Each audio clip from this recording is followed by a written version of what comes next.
उस्मान साहब ने मुझे शिकार की दावत दी है। शिकार की दावत का मतलब इत्तेहाद है। क्या तुम उस्मान के साथ इत्तेहाद करने का सोच रहे हो? अगर ऐसा होता तो अब तक तुम लोग मेरे सामने नहीं होते। उस्मान ने मुझे दावत जरूर दी है, लेकिन जिसका शिकार किया जाएगा वो तुम लोग हो। इसका क्या मतलब हुआ करासी साहब?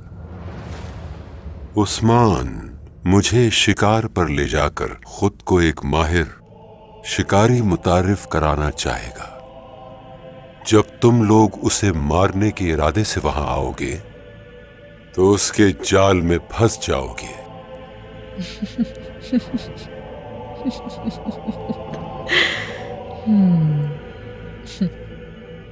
मैं उसके जाल में नहीं फंसूंगी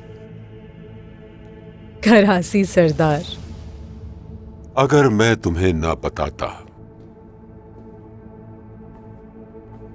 तो फिर हम देख लेते कि तुम उस्मान की जाल में कैसे नहीं फंसती।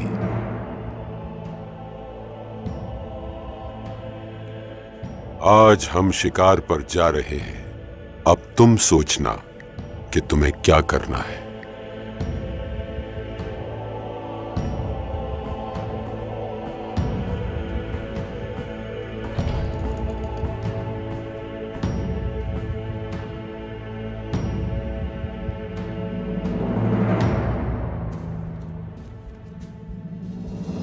होशियार उस्मान सरदार,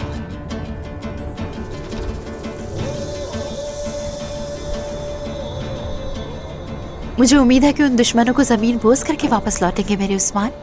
आपका दिन अच्छा गुजरे। इंशाल्लाह बाला, इंशाल्लाह। हमारे लोगों और रियासत में मुसल्लत होने वालों को जमीन की 7वीं तह में गाड़ने का वक्त आ गया है। तुम्हारे बाजार के काम में बरकत हो बाला। घोड़े लेकर आओ, शिकार का वक्त है। चले खवातीन।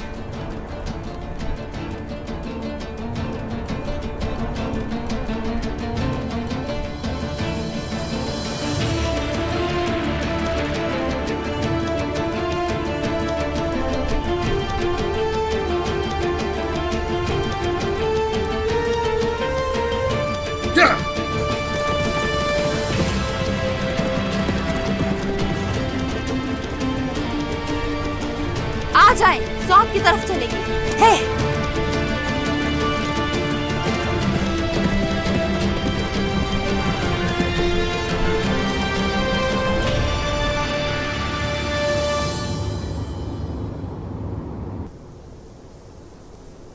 शाबाश सिपाहियों, जल्दी जल्दी काम करो। इस जाल को शिकार के लिए बहुत ही बेहतरीन तरीके से बिछाना है। जो हुक्म आपका। बात सुनो। हाँ। क्या हमारे सरदार हमसे नाराज हैं? हाँ, बेगम खातून पे गुस्से की वजह से हम दोनों नहीं जानते थे कि हुजूर के सामने आखिर क्या बोले। हाँ, यही बात है। हमें अपनी बात दीवान में कह देनी चाहिए थी। सरदार ने ठीक कहा। आखिर बेगम खातून ने भी तो दीवान में अपनी राय दी ना। भाई, ये शिकार खत्म होने दो, फिर हम जरूर बात करेंगे। सिपाहियों, शाबाश।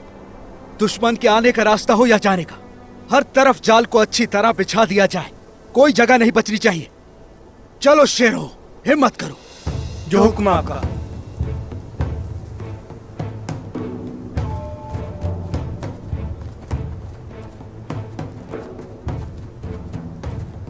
तैयारियां मुकम्मल है।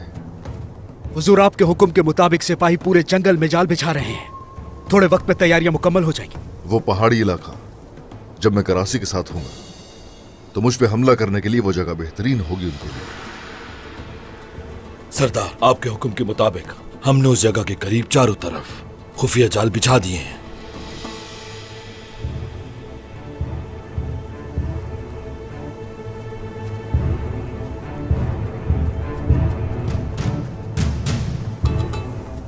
खाद भी तैयार है, जाल भी तैयार है। अगर वो लोग इसमें ना फंसे तो? सरदार, उस खातून का दिमाग किसी शैतानी दिमाग से कम नहीं है। हमें कुछ और भी सोचना चाहिए। भाई सही कह रहे हैं। अगर वो लोग इस जाल में नहीं फंसे तो आपकी जान खतरे में आ जाएगी। इसी वजह से जितनी जल्दी मुमकिन हो रास्ते में और जाल बिछा दी जाए। बिल्कुल ठीक कहा, मगर शिकारी जितना ही होशियार क्यों ना हो, शिकार अपना रास्ता ढूंढ ही लेता है। बुरहान, हुजूर, तुम्हारे फर्ज में कोताही नहीं होनी चाहिए। वो खातून बचकर नहीं जाएगी यहाँ से। जो हुक्म हुजूर। अब यहाँ से कोई वापसी नहीं है। आज यहाँ कोई तूफान ही आएगा और उस तूफान की जद में आने वाले काफिर होंगे।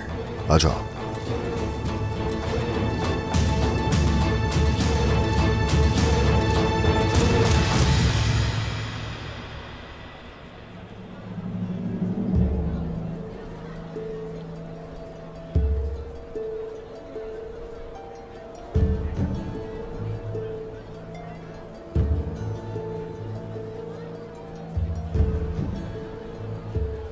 गौंजा,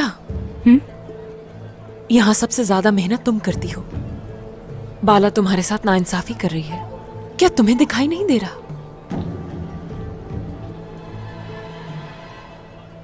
वालिदा जो भी कर रही है, हौला फेरा का कई खवातीन के साथ ताल्लुक बहाल करने के लिए कर रही है बेगम खातून। अगर तुम इसी तरह सोचती रही गौंजा तो बहुत पछताओगी एक दिन। क्या ये सारी बातें तुम्हें उदास नहीं करती गौंजा? उदास तो करती है यकीनन। नजरअंदाज कर रहे हैं मुझे।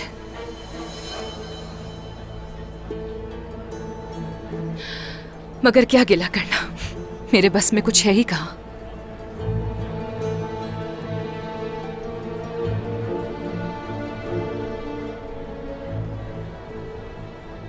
बाज़ औकात अपना मकाम जानकर किस्मत पर राजी होना भी जरूरी होता है बेगम खातून। तुम राजी हो या ना हो गौंजा, तुम्हारे साथ ये होने वाली नाइंसाफी बर्दाश्त नहीं करूंगी और ना ही खामोश रहूंगी मैं।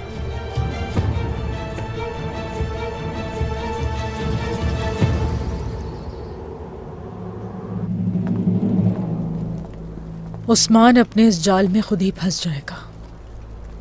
अब उसे मारना मेरे लिए और भी आसान हो गया है। हर चीज तैयार है सोफिया, लेकिन उस्मान को तुम मुझसे ज्यादा जानती हो। अगर हम उसके किसी जाल में फंस गए, उस्मान इस बार कुछ भी नहीं कर सकता। वो अपनी मौत के कितने करीब आ चुका है उसे खबर भी नहीं है। तुम कह रही हो कि वो जहन्नुम में पहुंचने वाले हैं? बिल्कुल।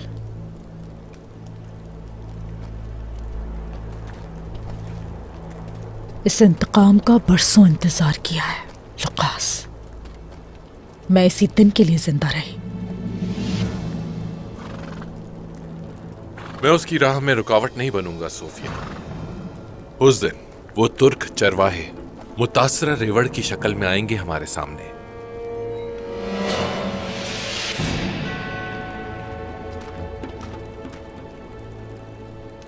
कमांडर लुकास, वबा की वजह से तमाम घोड़े बहुत मुतासिर हुए हैं। बेहतर होगा कि आप मुझे भी। इसकी जरूरत नहीं।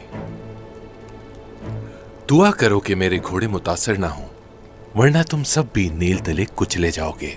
या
सोफिया,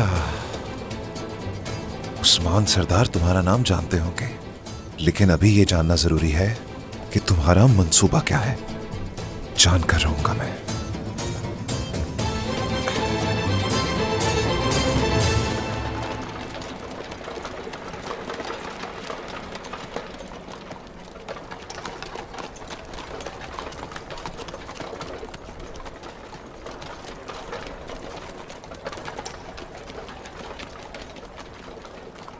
गौंजा खातून, जब हौलोफेरा खातून अंदरूनी बाजार में सामान फरोख्त करेंगी उस वक्त कारवान की जिम्मेदारी आप संभालेंगी।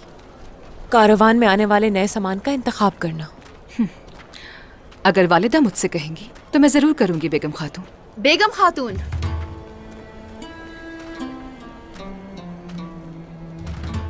ये काम मैंने हौलोफेरा को दिया है। मुझे इससे कोई मसला नहीं बाला वालिदा।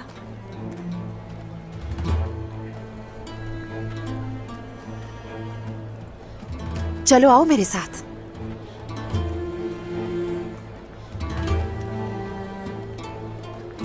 तुम क्या करने की कोशिश कर रही हो?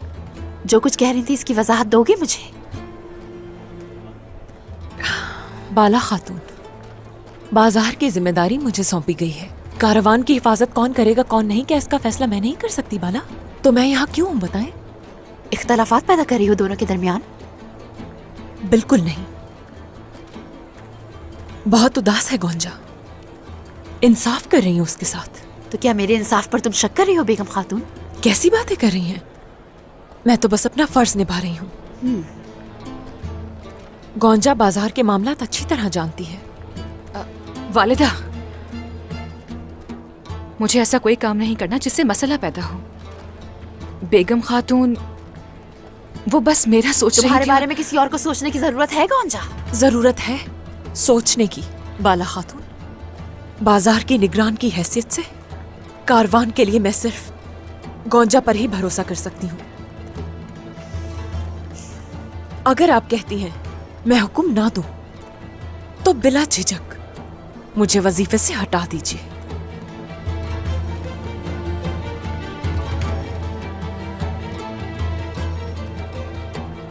हम क्या करें बाला वालिदा? क्या 2 हिस्सों में तकसीम कर दें?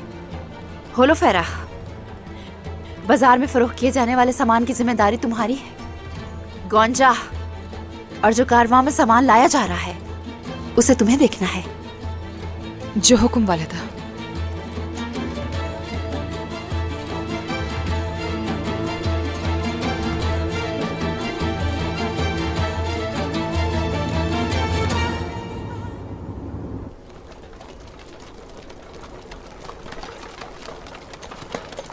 सरदार, कारासी साहब आ गए।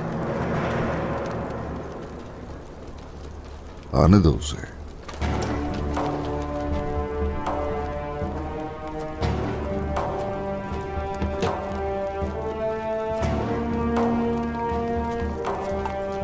आइए सरदार।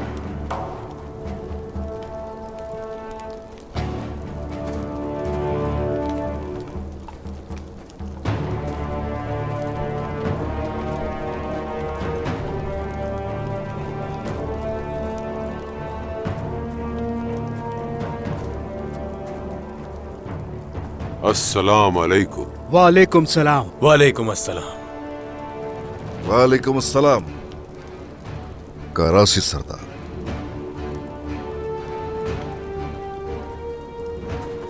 आ जाइए इस तरफ, आ जाइए, आ जाइए।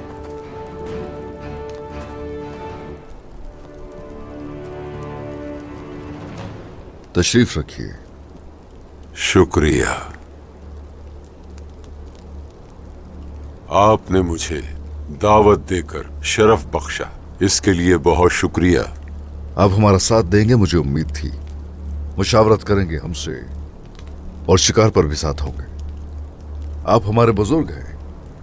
हमने सोचा कि बुजुर्गों के तजुर्बे रायगा नहीं जाने चाहिए। जो चाहिए आपको वो देंगे, यही फैसला किया हमने। सलामत रहे। हमारे अजदाद कहते थे जो बुजुर्गों की अजमत को जानता है वो कामयाब होगा। शाद रहो हमेशा। हाँ, शुक्रिया। इन सरहदों पर हमने बहुत सी जंगें लड़ी और कुफार को घुटने टेकने पर मजबूर कर दिया। आप एक तरफ हैं और हम एक तरफ हैं। हम दोनों ही अल्लाह की खातिर और अपने मकसद के लिए मुहिम्मात पर निकलते हैं। जबकि हमारी मंजिल एक ही है। मंजिल एक है, इसलिए बताइए जरा दोनों के रास्ते मुख्तलिफ क्यों है? सोचा है कभी? बिल्कुल सोचा है। नफ्स उस्मान सरदार, नफ्स चाहे नीयतें खालिस हों, नजर आने वाली कामयाबी को हर कोई अपने लिए हासिल करना चाहता है। यही वजह है कि हमारे अंदर इस ख्वाहिश का समर इस शक्ल में मौजूद है कि ये तुमको एक तरफ रखता है और मुझे दूसरी तरफ। नफ्स, हाँ, नफ्स, हाँ, नफ्स के पीछे चलो तो जाल। नफ्स को अगर शिकस्त दे दें तो हाथों में तलवारें होती हैं। यानी तुम कहना चाहते हो कि तुम उन लोगों में से हो जो इस जाल में फंसते हैं और खुद को तलवार उठाने वालों में शुमार करते हैं। सच है ना उस्मान सरदार? अरासी सरदार, मैं एक शिकारी हूं असल में, लेकिन आप ये सोचिए कि जाल का शिकार क्यों हुए। ना मैं शिकारी हूं ना शिकार उस्मान सरदार। जिसके साए में ये दोनों दौड़ते हैं, मैं वो अजीम चनार का दरख्त हूं।